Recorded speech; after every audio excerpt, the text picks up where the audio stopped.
It was a volatile month last month for the markets, and on Tuesday, stocks fell. Here to talk about what happened is local financial advisor Bruce Allen with Bruce G. Allen Investments. Thanks for coming in. Good morning, Corey. So what happened to make the market so choppy?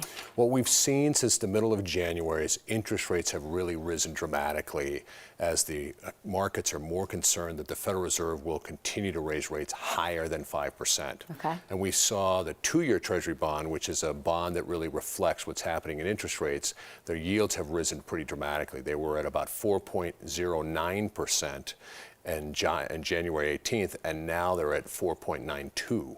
Okay. So that's a big jump. It is. So the rise in interest rates, how is that? We're going to pull up some graphs here. There we are. What has that done to the stock market? The stock market has fallen during the month of February. So the Dow Jones Industrial Average as of the end of January was up about 3%.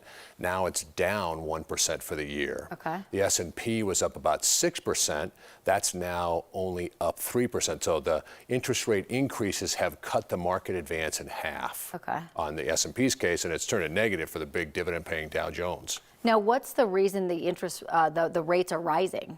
The rates are rising because the Federal Reserve is attempting to control the inflation we've all experienced over the last couple of years by raising interest rates.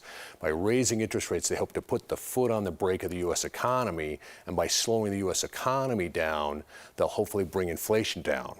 We got good news on the economy at the end of January and bad news about inflation, and the market said, uh-oh, the Federal Reserve is going to have to raise more than they thought past 5%. They're actually going to go past 5%, and we don't know where at this point, but the markets get very anxious about that.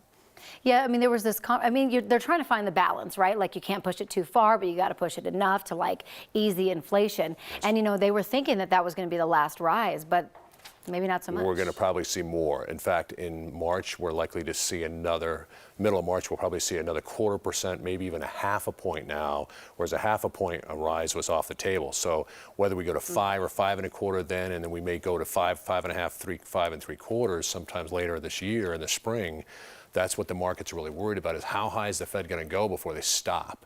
And the better economic news, ironically, we get, typically that's accompanied with higher inflation news that promotes the fear that the market's worried about that, hey, the Federal Reserve is not done by any stretch of the imagination, and rates are going to keep going up, making stocks suffer.